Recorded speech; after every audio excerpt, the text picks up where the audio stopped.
Muse. It's me again. 5 weeks in a row. That's awesome. I think we're back on track because boy, were we off track for a while. And that's okay. That is really okay because every once in a while, you just have to take a break from whatever it is that consumes the whole of your time, which words tend to do that to me. I had a thought today, Muse, that I wanted to share with you because it directly involves what we do. I was thinking, actually just a moment ago, about the work, the book that I'm writing right now that you gave me the idea for in a dream. And I was thinking about, because I'm writing that, and at the same time, I'm going through the edits of Dracula Theory, which is a period piece obviously set in the time that Bram Stoker set the original. And I was thinking of how different they are. And obviously in both story and genre and style and blah, blah, blah. Because what I'm working on now, which is the working title is called On the Lam, is a modern story, but it doesn't have the usual elements of anything that I've ever written. This is kind of, I don't even know what to call it yet. I mean, it's turning into kind of a romance, but it's not a typical romance. I guess on some levels, I would call it modern literary fiction. But the truth of the matter is, and the heart of what I want to talk about is that the very style of this book is somewhat simple, especially compared to a lot of my other works. So I started thinking about that today, and naturally when I think about my writing style, I tend to gravitate towards Hell's Muse because that is stylistically my most heightened book. And I love that book. I love because pretty much what that book allowed me to do is just let go and be as stylistic and as florid and as artistic as I could, as I wanted to be. And it served the purpose of that book perfectly because of the characters, because of the story. The story, a big part of the story is set in hell. And we're talking about the beings that created hell. And so naturally, it lent itself to a much more flowery sort of writing. I guess some people would call it purple prose, but I don't call it purple prose because a lot of people would say purple prose is more along the lines of using too much description. But really, what I did with Hell's Muse, but because of what that book represents, because of the story behind that book, I pretty much just said, I'm an author. Let's see how much I can use my words. Let's see how well I can use my words. Let's see to how high I can take those words, how elevated I can make them. And I love writing like that because I always kind of liken it to a professional athlete. A professional basketball player goes out on the court and wants to use his or her body and technique to the highest extent of their ability. They don't go out there and they don't half-ass a game. Well, I guess some might on certain occasions, but they don't do that because they want to win. And so there are occasions when it is okay for a writer to go, I'm a professional writer, I'm a full-time writer, I'm going to use my words. And I'm going to use my words in such a way that makes it very clear that I'm a professional writer. And sometimes it works and sometimes it doesn't. For example, If I were to use that style, if I were to just go, I'm going to show how well I can use words. In the book that I'm writing now, it would be in diametric opposition to the characters and the style of the book. So what would happen would be the reader would feel completely disconnected from the story, because a heightened sense of style within the framework of the words wouldn't work. It would be counterproductive to actually telling the story. Because of that, I have to use a much more simple style, simpler words, not like, see, Dick run, Dick run, not like that.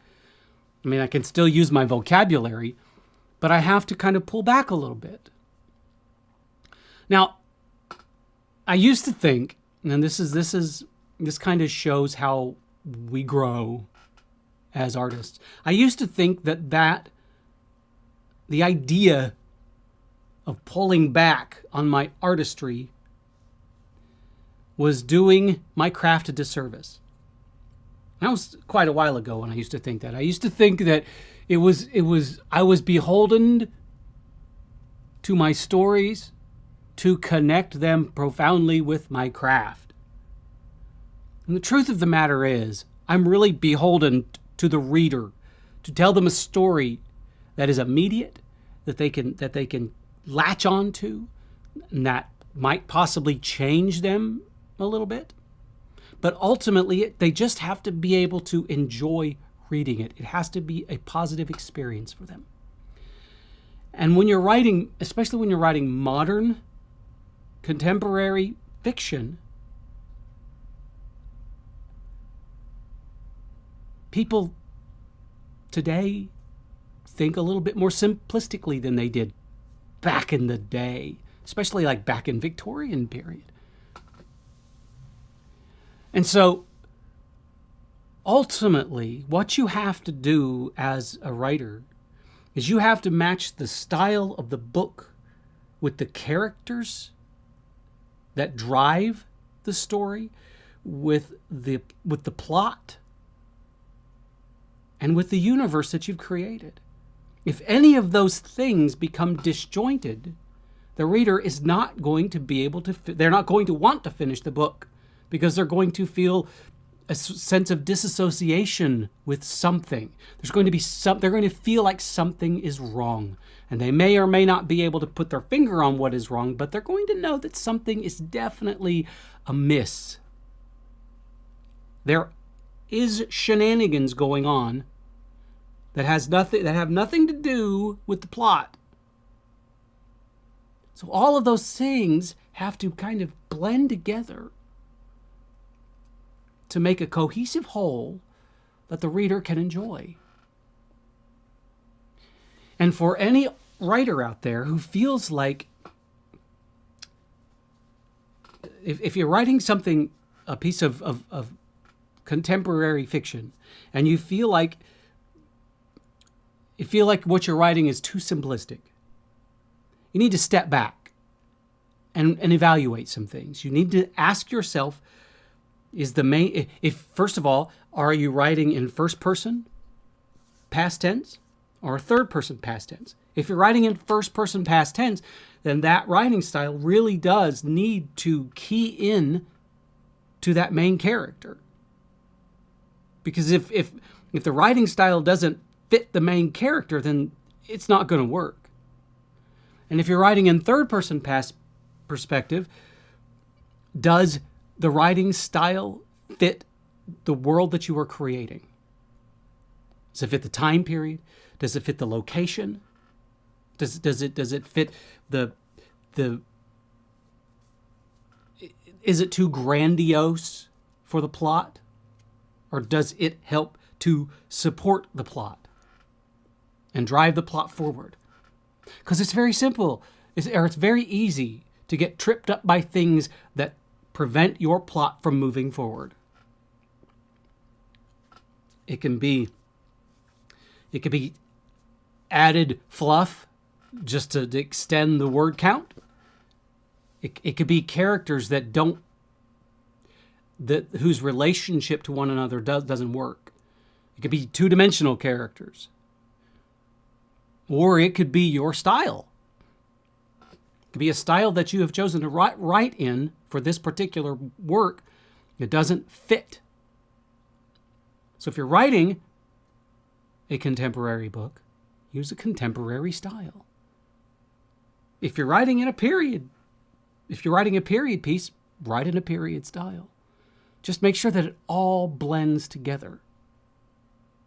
And if you're writing a contemporary piece of fiction, and you know that you have the skills, you've got the chops to write eloquently, and you can use your vocabulary in such a way that makes you look intelligent and more important than you may or may not want to come off as being seen. You may have those skills. But if you're writing a piece of fiction that doesn't need that, it's okay to put that away for a while. You can always come back and write something like My Muse. Every so often, after writing contemporary fiction that doesn't allow me to play with style and verbiage as much as I like to, every so often when that happens, I'll go back.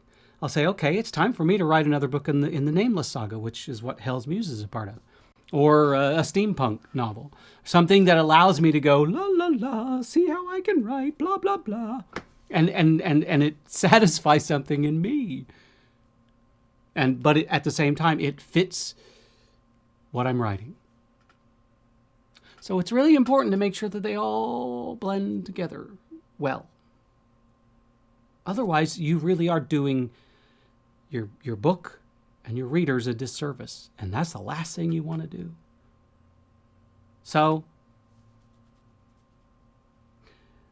Muse, feel free at any time to hit me upside the head with an idea for a book.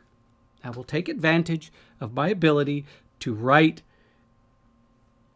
eloquent prose that's almost poetry. Because we know we like that sort of thing, don't we? I know you like that sort of thing. I know I like that sort of thing. So, what say you and I get together on a story that will take advantage of it? Shall we? We shall. Why? Because you, my dear Muse, are such an incredible being of exceptional taste. And to that I say,